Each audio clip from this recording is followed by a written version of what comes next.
Good morning. আমি Gobinda Roy, Rising Sun Public School পাটকাটার managing director.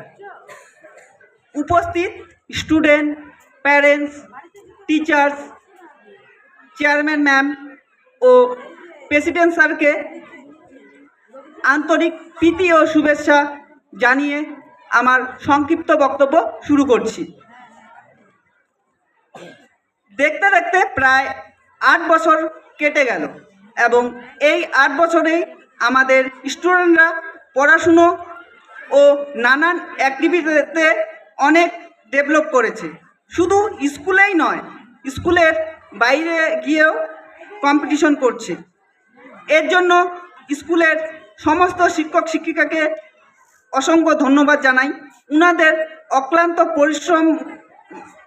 পরিশ্রমের জন্যই আজকে আমাদের স্টুডেন্টরা স্কুলের বাইরেও কম্পিটিশন করতে পারছে। সত্যি আমি খুবই গর্বিত যে রাইজিং সান পাবলিক স্কুলের ম্যানেজিং ডিরেক্টর। আমি চেয়ারম্যান ম্যাম ও প্রেসিডেন্ট স্যারকে অসংখ্য ধন্যবাদ জানাই। উনাদের অনুদানে আজকে আমি এই জায়গায় এসেছি। ধন্যবাদ।